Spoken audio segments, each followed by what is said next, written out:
Bismillahirrahmanirrahim. In the name of Allah, the most gracious and the most merciful. You're watching PTN 24 with Samia Bajwa program Ramadan special. I always bring you always the new guests to introduce you what is Islam, why Muslim do the fasting, why Muslim do the Hajj, what is Quran. And today we have a guest, brother Sadiq Muhammad.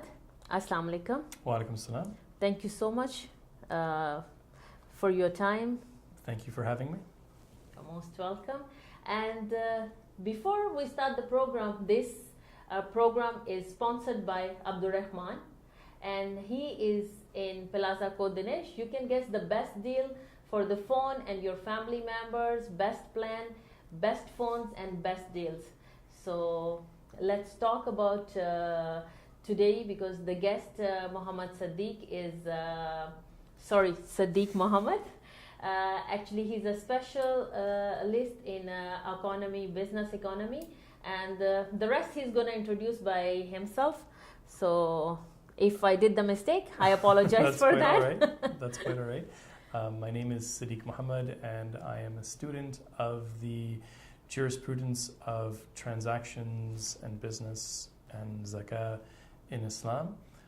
So I have been studying this for quite some time, as well as offering seminars on this subject to help educate the community on this very important and critical part of Islam. Yeah. And we will talk about zakat, because a lot of even Muslim peoples, non-Muslims, they don't know what is zakat.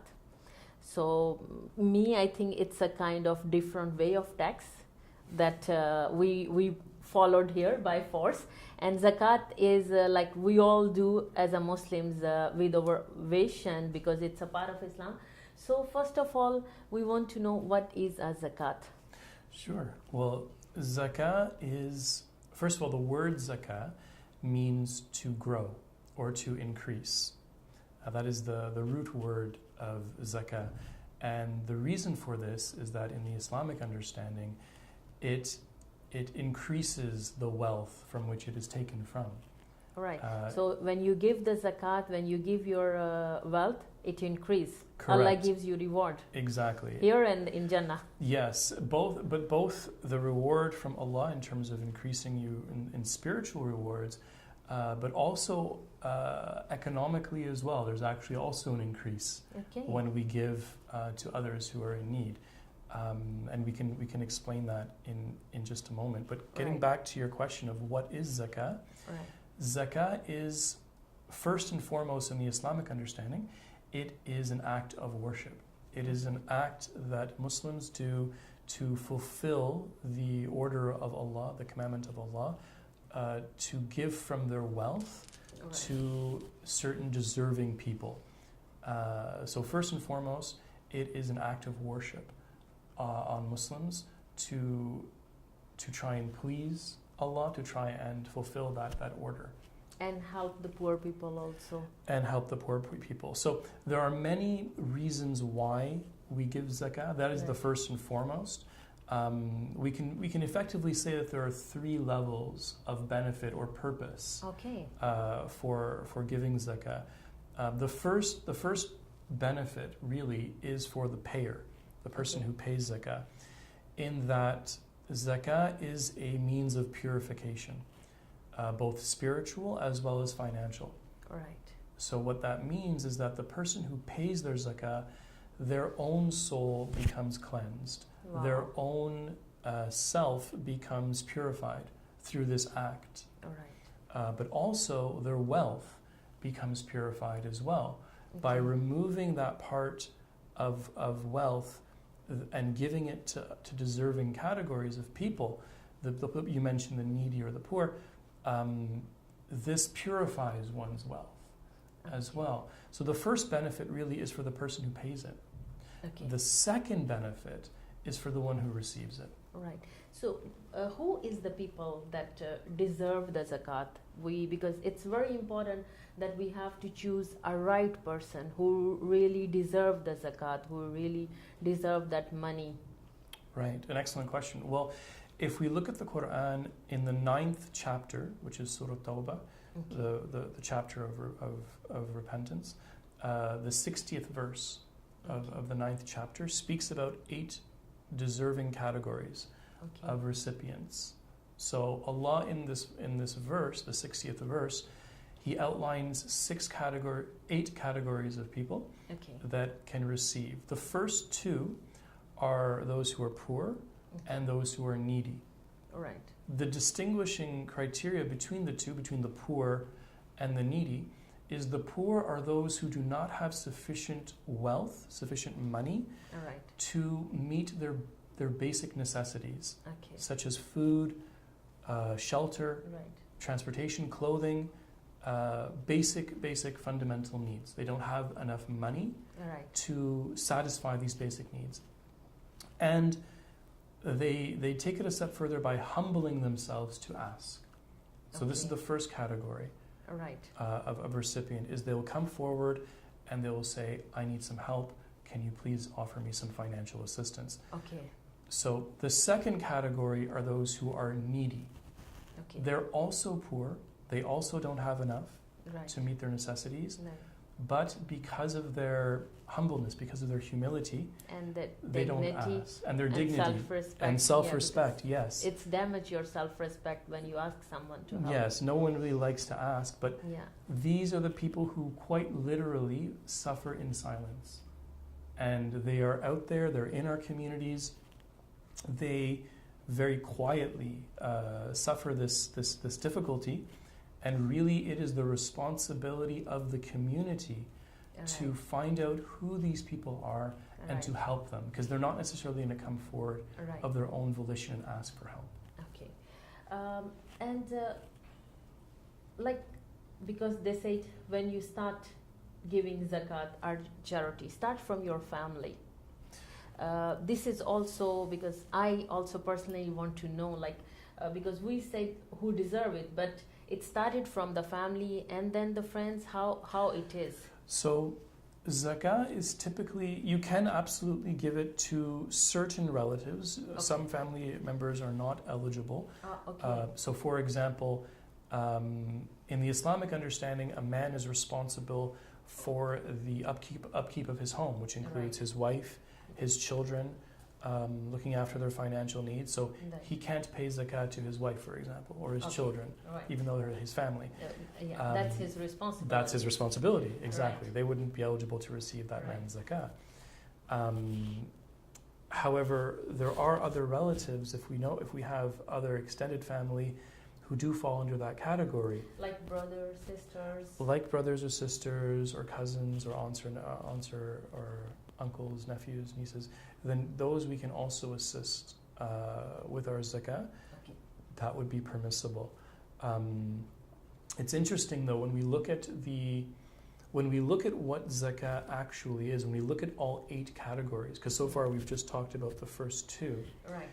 but when we look at the other 6 categories, what we find is that zakah is not just an act of charity, Okay. as we said in the beginning, but it really is an institution that has been legislated to care for all of society's financial needs. Okay. Because when we start to look at the other categories of recipients, we find that those who have excessive debt, Okay. those who are employed to collect zakah or to account for zakah, to distribute zakah, you're allowed to hire Okay. people for this important job, and you can actually use from zakah proceeds to pay them a wage, Okay. which speaks to the institution of zakah. Oh, this is the first time I know about it. Yep, Okay. absolutely, because it's a very, very important task to make sure that everyone who is supposed to pay the zakah completes this obligation, as well as everyone who is supposed to receive zakah receives it. And this is often to make sure that no one falls through the cracks. You're allowed to have employees, as it were, Okay. whose job is just this, to make sure that everything is accounted for, everything is collected, and everything is And distributed. it goes to the right people. Exactly. People who really deserve it. Exactly. So this would Yeah. include caseworkers who would ensure that they understand the needs of people who are coming forward, Right. that they qualify, and that their need is genuine. Okay. that makes sure that those who are deserving receive an amount that not just keeps them at the poverty level, because one of the purposes of zakat is to remove people from poverty. Okay. Is not just to keep them in a state of poverty and just give them enough to get by.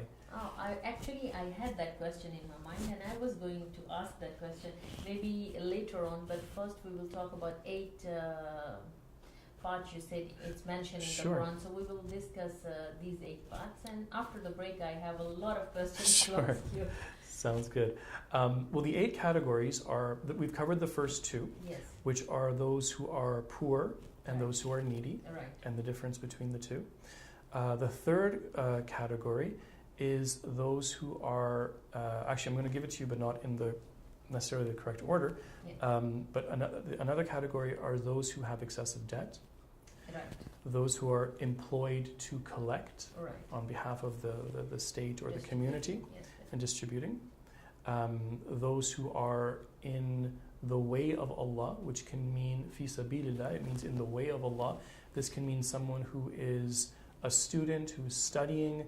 It could mean someone who is trying to do something for the community but doesn't necessarily have sufficient funds yeah. to do it.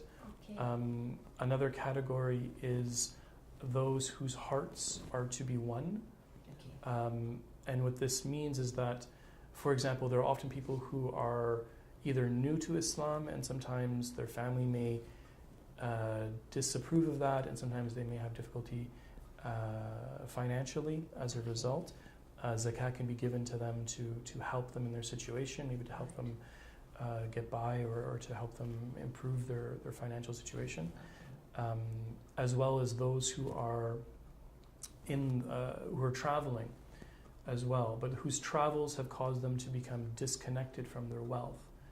So today it doesn't really happen as much because now we have interact banking, electronic banking. We can access our funds from anywhere in the world. But previously, before all of this, if someone was traveling and became disconnected Right. from their wealth, they would be stranded.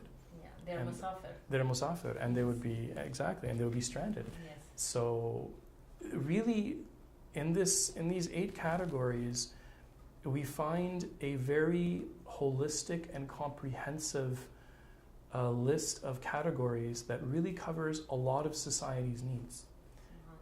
Zakat is actually historically the first legislated, in human history, Okay. the first legislated form of social assistance or social service. Right.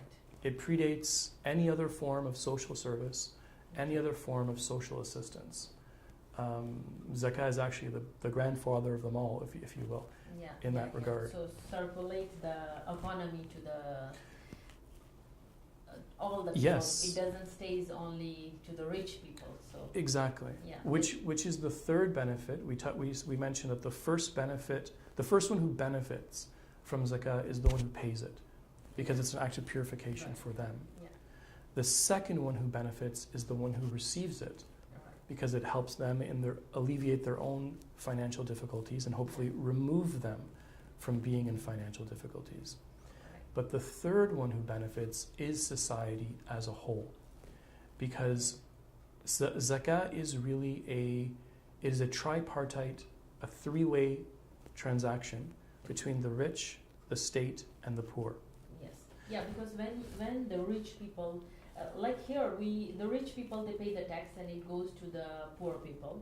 So it's same thing in Islam, and it's been 1400 years ago, Islam introduced that, as you said.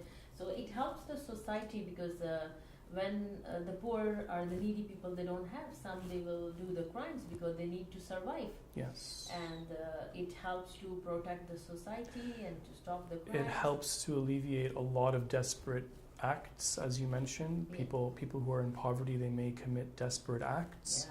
Yeah. And also, another benefit, and one of the reasons why zakat actually helps to increase your wealth, one of the economic reasons, if you will, I'm an economics and Right. finance person, is that when you give charity, you're giving money to someone who otherwise could not spend. They didn't have the money. Okay. Right. Now, what happens is that when you increase the velocity of transactions, the velocity of money in circulation, because now that person who was poor, now they have spending power. They can go out and buy. Right. What this does is it actually keeps inflation low, because more people are spending, prices come down, and now the person who gave the zakah, they can actually buy more because prices stayed low. By hoarding our money, by keeping our money stuffed in our mattresses or in our bank accounts and removing it from circulation, we actually increase the prices of everything for everyone. And then our own money doesn't go as far. But by distributing our wealth and having an even distribution of wealth in society, it promotes a healthier economy, it prevents more financial stability for everyone at large, and those who have money, their money goes further. Right. Thank you. And we will take a short break, and we have a lot of other questions to ask Sadiq Muhammad about the zakat and about the Islamic economy. So let's take a break.